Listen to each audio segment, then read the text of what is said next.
Welcome to Reflections, a program that turns back the pages of history, revealing the lives of heroes of faith from the past. And now our host, Jonathan Griffin. Hello, my friends, and welcome back to the Higher Grounds podcast and today's episode of Reflections. Glad you tuned us in today. And, throughout the course of Christian history, there's been many a great man and woman used by God throughout those times, and they're still being used today. And some of these people, they are talented, others don't have much ability at all. And it seems that all of them, in their own special and unique way, as the old-timers used to say, seemed might peculiar in their living. And I dare say that one of, and if not the most peculiar, but no doubt wonderful characters that God has ever used, especially in the hill country of America, was a man by the name of Robert Sayers Sheffey, and that's who we're doing our Reflections episode today on. And let me say, I could probably spend 30 minutes to an hour just giving you good folks some Sheffey stories, which would be very entertaining but helpful at the same time. But I would like to, if I can, really give a good overview of Sheffey's life, as well as some of his most amazing accounts and stories from his ministry. I'd like to do that if I could real quick. And Sheffey was born on July the 4th in 1820 in Ivanhoe, Virginia, to Henry and Margaret Sheffey. And it seemed from the very beginning of Sheffey's life, he dealt with a lot of heartaches and a lot of troubles from the very beginning. When he was just 2 years old, his mother died. And when that happened, he, along with two of his brothers, went to live with an aunt, left their father and went to live with an aunt. And it was here, while they were living with this aunt of theirs, that Sheffey found out as he was going to school and whatnot that he was not a very good student. He did very poorly in his studies at school, and one man said he was quite adverse to hard study, as a matter of fact. And he also found out he wasn't much of a reader. He wasn't particularly fond of reading books. He wasn't great at it. And so Sheffey, all of that combined with many of his early tragedies concerning his mother and his father and whatnot, added to give him some pretty rough early years from the start. And as might be expected for a young man during those days, Sheffey found comfort in some bad company among the local boys in his town, and he also found some comfort somewhat in the local taverns and beer houses and whatnot. But all that changed when Sheffey was about 19 years old, and on January the 9th, 1839, Sheffey was saved in a little meeting in his hometown of Abington, Virginia. And Sheffey, later on in his life, especially in meetings, he would often give his testimony. He would say, "I was born naturally the son of Henry Sheffey and Margaret White on July the 4th, 1820 in Wythe County, Virginia, near Ivanhoe. And I was born of the Spirit on January 9th, 1839 in the third story of John C. Greenway Storehouse in the town of Abington." And after Sheffey was saved, needless to say, his life turned upside down. Concerning literally everything in his life, even his family, who later on seemingly rejected him since he got saved. And after this, he lost no time in becoming a missionary to the local community he was in. And very soon, he was an itinerant Methodist circuit riding preacher, and he stayed in that call of the ministry for the rest of his life, as a matter of fact. And when Sheffey got saved, as I said, his whole life turned upside down, but he put his entire being into the ministry when I got saved. And he would spend literally days and nights spreading the gospel, riding through the mountains from home to home, from town to town, giving to people just the simple gospel that was given to him. That's all he knew to do, and it's what he did. And his ministry led him to the homes of many different people, and he was known far and wide as a friend to anyone, despite their profession, their standing in society, or their race. And during that time, that was quite a big deal. And Sheffey was, as one man put it, the very soul of honor, who never forgot a kindness. And if a man dared to offend him, he was always ready to forgive him, even 70 times 7, quoting from the Bible there, as one man said. But Sheffey, yes, he truly was a kind soul. He loved God, and he loved God's people, and he loved the people that weren't God's people. He wanted to see them be God's people. And you just didn't meet much of a nicer man than Sheffey.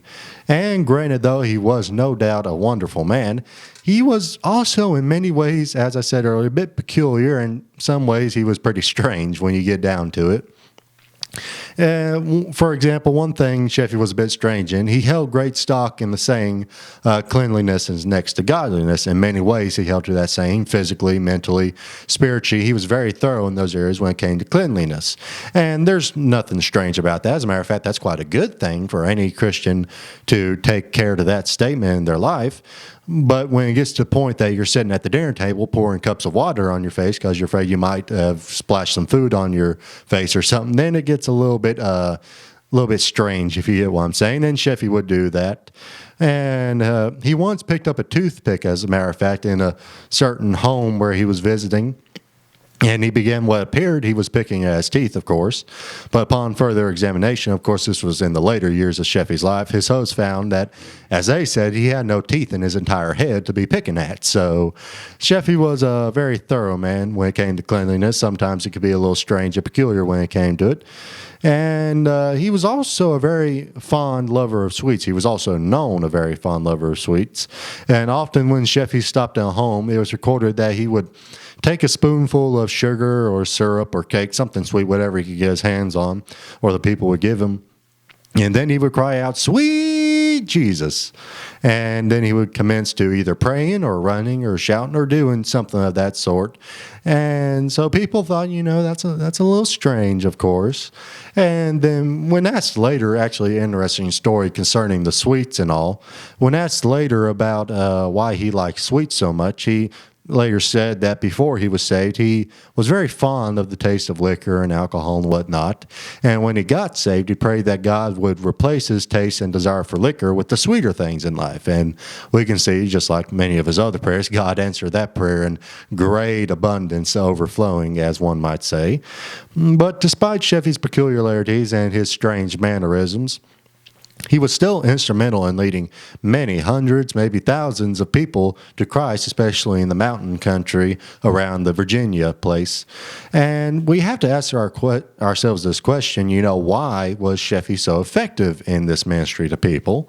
And because we know, for one, it wasn't because he was a good preacher. It's often been recorded in history, even by those that were closest to him, that Sheffey wasn't a good preacher. And they would say he would often read a text, often not even a whole verse, and he would probably never come back to that verse in his sermon when he was preaching. He'd often, as an old-timer say, jump a rabbit, and he'd stay on that rabbit trail to the end of his sermon. And so we know it wasn't because Sheffey was a good preacher, and he often claimed himself that he wasn't a good preacher. And we know it wasn't because he was great with people, and not to say that the people didn't love him, because, far and wide, Sheffey was known as one of the kindest men. You couldn't help but love Sheffey. Many people called him Uncle Sheffey or Uncle Robert or Uncle Bob, whatever. They had all their names for Sheffey, but he was just like one of the family, so there's no doubt they loved him. But as far as his people skills, he was quite lacking in that area as well. And he really just didn't know how to talk to people. And many said he was a very blunt man when it came to speaking to people. And probably the most famous story concerning that regard of Sheffey was one time he was staying in a certain home, and the people of that house decided they were going to cook Sheffey a nice dinner. And so the lady of the house prepared a nice big fat hen. They killed it, they plucked it, and they cooked it up and placed it before Sheffey on a nice platter. And so when they sat down to eat, they asked Sheffey to pray over the meal if he would. And so he did, and his prayer went a little something like this: "Lord, thou knowest we are thankful for this chicken, but thou also knowest it would have been better with dumplings." And so Sheffey was known to do that a time or two, and so we know it wasn't his people skills that made him so effective in his ministry. And as I said earlier, he wasn't a very smart man when it came in regard to his learning and his book reading. And he didn't read any books except for the Bible. And even in that, he was limited. So we know it wasn't his learning. So we asked ourselves this question: why was it that Sheffey was so effective in his ministry? Why was it he led so many people to Christ? Why was it he was known as a man of faith and a man of prayer? And if you asked anyone, then they would say it was for that very reason I just mentioned, that it was because of his faith combined with his prayer life that he was so effective with the people and such an effective minister for God. In his funeral sermon that was preached by the Reverend W.C. Crockett, he said Sheffey, or he was preeminently a man of faith, And he literally left all and followed Christ. Quite literally, you look at Sheffey's life, he left his home after he got saved with just a few things and a sack and whatnot. And he left all and followed Christ. And he prayed to God in faith. And God heard and answered his prayers. And that was the faith of Sheffey. He was a simple man. But that was honored, of course. And there's even a church in Virginia which has a memorial window in it in the honor of Sheffey. And it reads, "Our Father, the Reverend Robert S. Sheffey, strong in prayer and in faith, and he being dead yet speaketh." And all of this combined with Sheffey's seemingly never-ending self-sacrificing spirit. Forgive me, my throat's a bit clogged up today. But all this combined together made Sheffey a household name all around the Virginia mountains.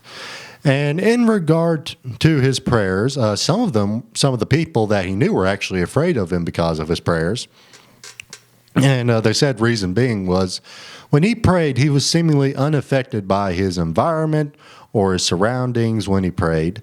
And they said it was like whenever he began to pray, he stepped out of this world and literally stepped into the throne room of God and just began conversing with God. And that combined with the fact that his prayers were seemingly always answered, rightly scared those who lived a crooked life or a sinful life, and so you can understand that. And one man even went so far as to say that he wouldn't have Sheffey pray against him for the whole world. But Sheffey, he didn't pray to scare people. He didn't pray to seem like some sort of great man that he wasn't. No, Sheffey just, at the bottom line, he loved prayer. He loved talking with God. And after entering Sheffey's ministry, it is doubtful if he ever didn't spend a day praying for multiple combined hours a day to his Father whom he so dearly loved in heaven. And many question how Sheffey could do this thing, and especially considering that later on he did when he was a much older man, riding countless miles. Nobody knows how many he rode in his life, thousands and thousands. But many question, how could he do this and still have the strength to pray to God like he did? And it was a very simple answer. As I said earlier, he loved prayer. And to him, prayer wasn't a command. It wasn't a task that he had to do. It was a privilege he got to do. And he loved to embark on that privilege as often as he could.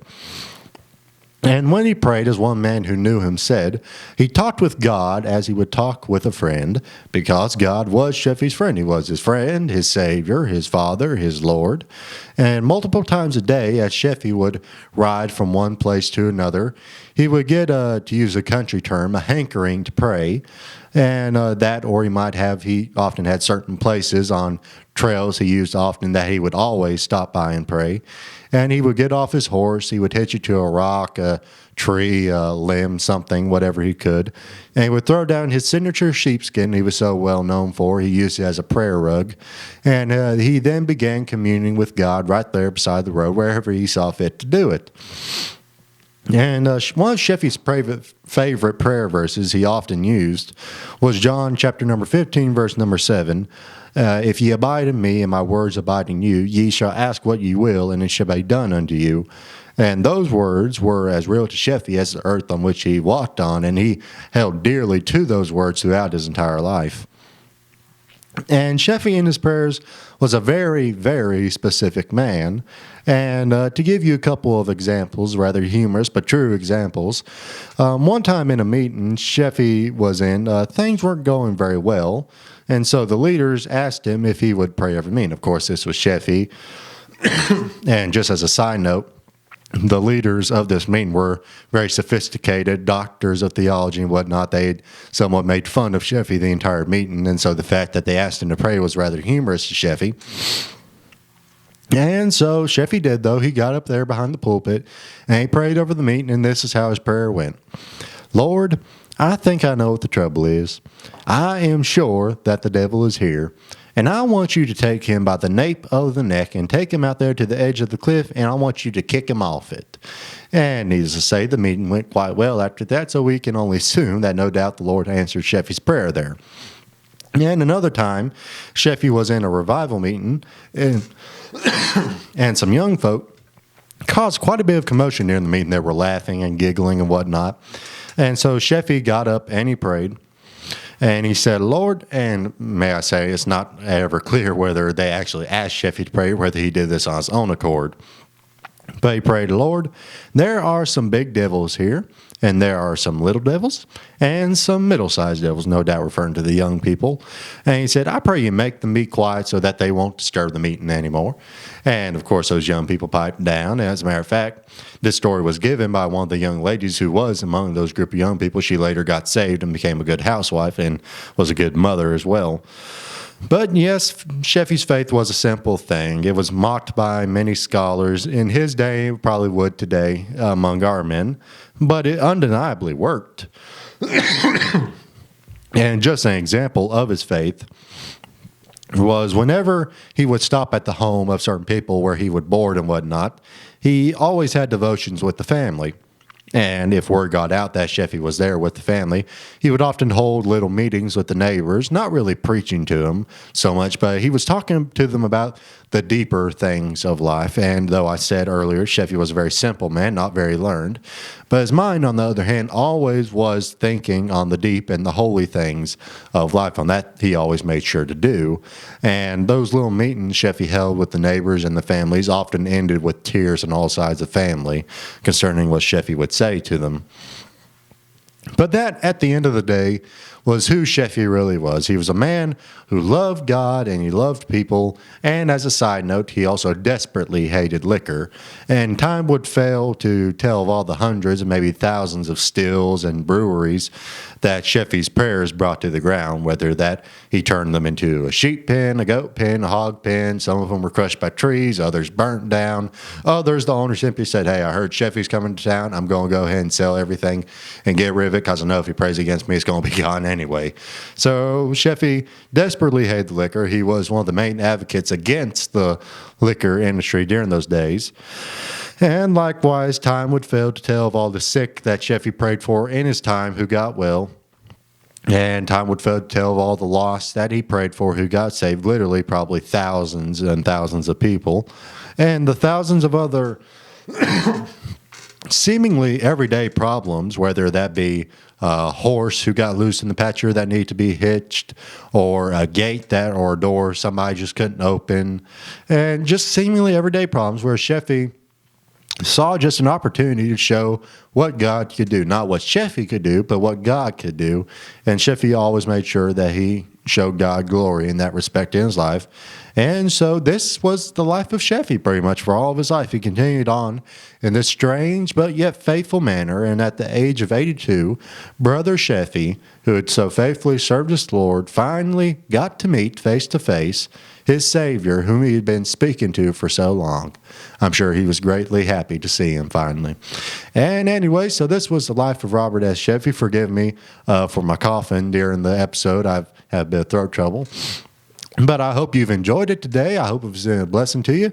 And may I say, if you have any recommendations, anybody you'd like us to do some reflections on in the future, let us know. We'd be more than happy to look into that for you. And glad you tuned in today. And looking forward for you coming back next time. And you remember, my friends, you keep pressing on the upward way and have yourselves a blessed day.